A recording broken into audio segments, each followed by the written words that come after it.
Kamēr mēs te braucam mašīnā, es izdomāju nedaudz padalīties ar tām savām domām vai pieredzi. Es gribu izstāstīt par tādu lietu, kā mājaslapas koncepta izstrāde.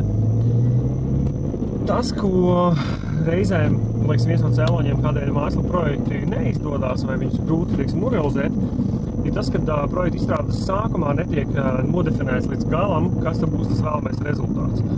Un tāds viens ļoti labs rīks, kā risinājums šādai problēmai vai šādam situācijai, kas mazina riskus projektam, ir koncepta izstrāde. Tad, kad tā koncepta izstrādes rezultāts ir tāds, ka tiek izstrādāts tā kā mājaslapas skelets vai tāda kā mājaslapas skice, kur ir uzzīmēti visi atvērumi, sākot no sākuma lapas, gan kā kontakti, gan visas funkcijas, piemēram, ja tas interneta veikals ir, tad gan kā produktu katalogs izskatās sarakstā, atvērts produkts, gross, viss tas ieviekšanās process, visas funkcijas un tā tālāk. Vienkārši tā koncepta rezultāti tiek sazīmēts visu, un tu, principā, ir visi atvērumi redzami un var apskatīties, kā tur būs un tā tālāk. Koncepta zīmēšanas process parasti ir tāds, kad ir kaut kāda saraksta ar dažādiem jautājumiem no izstrādātāja puses, ja? Un mēs tad aizbraucam pie klienta, nointervējam viņu, tas parasti ilgs kaut kāda, pusotru, 2-3 stundas tā intervija.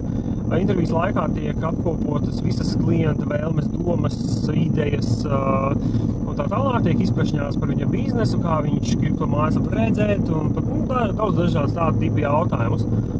Un tad mēs dodamies atpakaļ uz biroju un zīmējam augšā koncepta skices, un tad ir apmēram tiek sazīmēts visas funkcijas, gan valoda, kur pārslēgsies, gan kur būs meklēšanas josta, gan navigācija, kā attēli tiks izvietoti, kur būs slaidi, kādos blokos apmēram tiks dalīta informācija, par ko apmēram plus mīnus, kurā sadaļā runās, kādi galvenie temati būs, uz ko liks uzsvaru, un tā tālāk. Un tad tiek brauks pie klienta ar tām skicēm, tad pie viņa tiek aizbrauks tām skicēm, tiek diskutēts, runāts, veiktas izmaiņas, saņemti komentāri, tādas lietas tiek darītas, tad atkal brauc mājās un atkal veids kaut kādas korekcijas un tā uz priekšu atpakaļ, kamēr gala rezultātā ir gatavs koncepts. Un pēc tam ar to konceptu klients var, ja viņš grib, viņš turpināt sadarboties ar mums. Mēs parasti pēc koncepta izstrādes varam izreikināt daudz detalizētāk un precīzākas tās izmaksas mājaslapas izstrādēji. Ja viņš grib iet pie citiem sadarboties, viņš var iet pie citiem ar šo pašu konceptu un pateikt, kur man ir koncepcija mājaslapai, uztaisiet lūdzu. Un tās lietas. Es esmu pamanījis arī to, ka, piemēram, klienti pēc šādas koncepta izstrādes procesā viņiem pašiem daudzas idejas kļūst skaidrākas. Tas koncepcijas izstrādes process, arī spiež kaut kā klientam atbildēt daudziem jautājumiem, kuriem viņam varbūt negribās atbildēt mājaslapas izstrādes sākumā, ja? Vai viņš nespēja atbildēt. Un tad, kad to konceptu taisa, tad gan klientam rodas jaunas idejas, un viņam arī klientam rodas daudz labāks priekšstats par to patieso darba apjomu. Vēl kā koncepts palīdz, pie tās mājaslapas, visas tās izstrādes vai aprēķinu veikšanas. Ja, piemēram, klients atnāk pie manis ar, 5 parametriem, viņš saka, ka man būs tur 5 valodas vai 3, mums būs tādas un tādas sadaļas, tādas, funkcijas mēs gribam, cik tas maksās. Ir ļoti grūti, varbūt ir diezgan grūti un precīzi pateikt izmaksas, un tās izmaksas ir ļoti aptuvenas tādam projektam. Ja ir koncepts izstrādāts, jo jūs varat, piemēram, tam,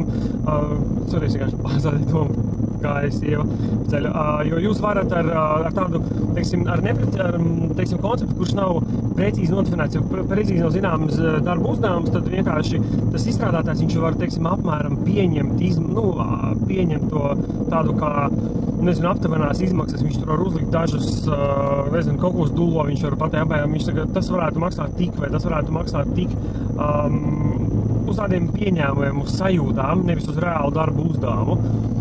Tas ir par tādām lietām. Kas vēl? Par tām izmaksām, par to darbu uzdevumu. Tās ir tās galvenās lietas, ko tas koncepts dod. Un vienkārši pēc tam arī projekta beigās, noslēdzot to projektu un pabeidzot projektu, klients klientam ir daudz ērtāk paņemt to konceptu, apskatīties un pateikt, vai tas rezultāts ir tas, ko mēs esam sarunājuši, uztaisīt, vai nav tas, ko sarunājuši. Ja?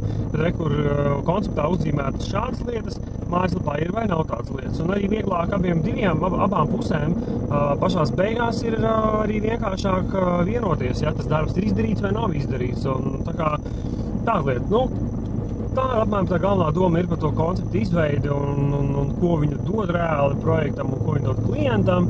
Tā kā, ja jūs strādājat pie jaunas mājaslapas, tad ir vērts sākt ar konceptu izveidi. Ja? Un vēl viena lieta, ko es atcerējos, kas ir labs konceptu izstrādes procesā, piemēram, ja jūs sākat sadarboties ar nezināmu izstrādātāju, neesat vēl nekad viņiem sastrādājušies, šī koncepta izstrādes procesā tās izmaksas ir daudz zemākas attiecībā pret mājaslapas visu kopējā projekta izstrādes izmaksām, un jūs šajā procesā variet iepazīt labāk šo izstrādātāju. Jūs varat, teiksim, savā starpā pastrādāt pie šī projekta nelielā, saprast, vai jums saskan domas, vai jums ir, teiksim, jūs esat viena viņa vai tā varētu teikt, un pēc tam jums ir vieglāk arī uzticēt projektu tālāk izstrādāt.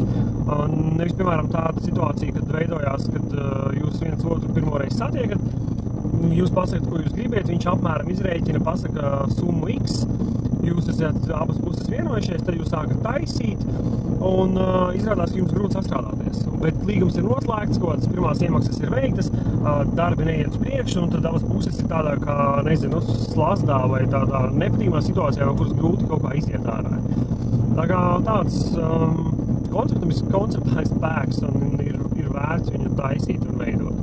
Tā kā tas arī šoreiz ir viss.